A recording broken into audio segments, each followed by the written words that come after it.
Saudara-saudariku yang berkarya di Kompas TV yang terkasih, salam kenal, salam sehat dan tetap semangat dalam situasi yang seperti ini. Kita siapkan hati, kita mendengarkan sabda Tuhan bersama dengan saya Romo Didik Susanto SCY, berkarya, tinggal dan melayani di Paroki Pamulang. Hari ini kita akan mendengarkan Injil Suci menurut Matius bab 24 ayat 42 sampai dengan 51. Yesus bersabda kepada murid-muridnya, "Berjaga-jagalah sebab kalian tidak tahu pada hari mana Tuhanmu datang. Tetapi ketahuilah ini, jika tuan rumah tahu pada waktu mana pencuri datang waktu malam, pastilah ia berjaga-jaga dan tidak membiarkan rumahnya dibongkar. Sebab itu hendaklah kalian selalu siap siaga, sebab Anak Manusia datang pada saat yang tidak kalian duga. Siapakah hamba yang setia dan bijaksana yang diangkat oleh tuannya atas orang-orang untuk memberi makan kepada mereka pada waktunya? Berbahagialah hamba yang didapati tuannya sedang melakukan tugasnya itu ketika tuannya datang. Aku berkata kepadamu, sungguh tuan itu akan mengangkat dia menjadi pengawas segala miliknya. Akan tetapi jika hamba itu jahat dan berkata dalam hatinya, tuanku tidak datang-datang, lalu ia mulai memukul hamba-hamba lain dan makan minum bersama para pemabuk, maka tuan hamba itu akan datang pada hari yang tidak ia sangka dan pada saat yang tidak ia ketahui. Maka hamba itu akan dibunuhnya dan dibuatnya senasib dengan orang-orang munafik. Di sanalah akan terdapat ratapan dan kertak gigi." Demikianlah Injil Tuhan. Terpujilah Kristus. Saudara-saudari, rekan-rekanku yang terkasih di Kompas TV, kalau kita merenung-renungkan sabda Tuhan hari ini yang kita dengar mengenai berjaga-jaga, Yesus memberikan perumpamaan mengenai hamba dan tuan. Kita sudah sering sekali mendengar sabda Tuhan mengenai berjaga-jaga. Mengapa kita harus berjaga-jaga, saudara-saudari? Karena kita tidak tahu kapan hari Tuhan akan datang. Hari Tuhan itu apa? Di mana kita harus kembali kepadanya. Dalam hidup manusia, dua hal yang pasti. Pertama, kita pernah lahir atau terlahir. Yang kedua, kita pasti akan mati. Dua hal itulah yang tidak bisa kita pungkiri, tidak bisa kita hindari. Sesakti-saktinya kita atau sehebat-hebatnya orang, tidak mungkin dia tidak mati. Pasti dia akan kembali kepada Sang Penciptanya.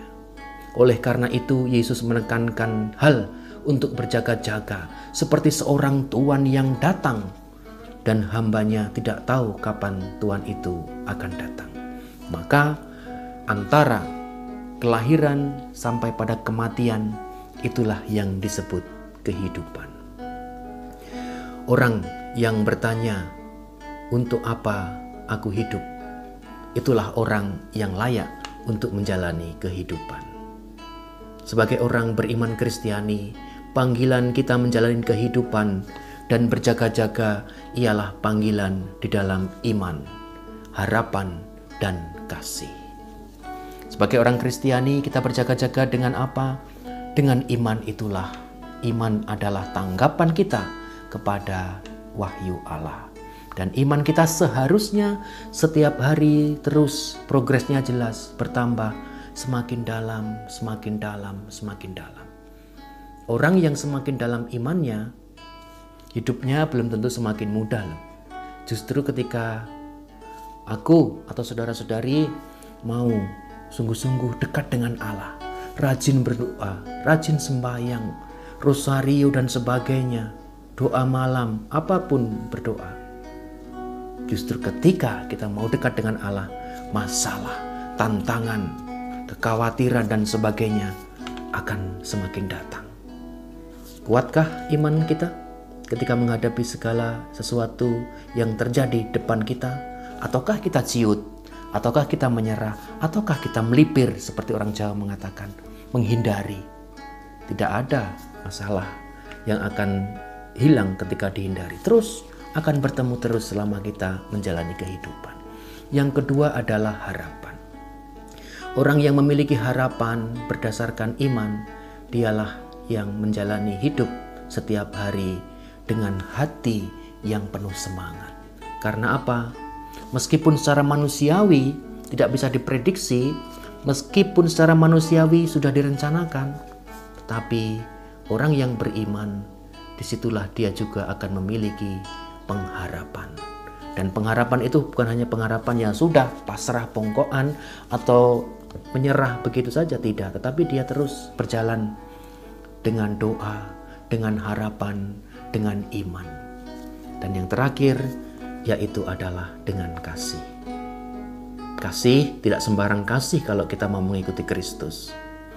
Kasih yang sungguh-sungguh diharapkan oleh Kristus adalah bukan hanya kita mengasihi orang yang baik kepada kita. Apa upahmu? Yesus mengatakan itu. Apa upahmu? Tetapi kita dipanggil untuk mengasihi bahkan musuh kita, bahkan orang yang membenci kita, bahkan orang yang menganiaya kita. Sanggupkah kita untuk mengasihi seperti itu? Kalau kita baru tahapnya sampai pada aku mengasihi dia karena dia baik. Aku mengasihi dia karena supaya karirku naik. Aku mengasihi dia karena ada maunya. Aku mengasihi dia karena. Atau kita belajar untuk terus bertahap, berproses mengasihi yang Kristus tunjukkan, berani untuk berkorban meskipun sakit, meskipun menderita, meskipun juga harus mengampuni, meskipun juga harus merelakan dan ikhlas. Siapa teladan kita yang sudah menjalankan iman, harapan, dan kasih itu? Dialah ibu kita, Ibu Maria.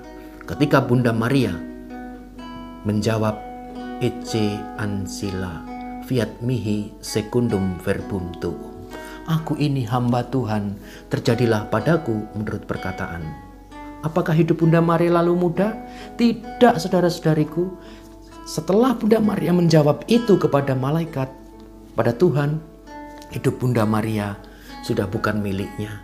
Dia menjalani banyak penderitaan secara manusiawi.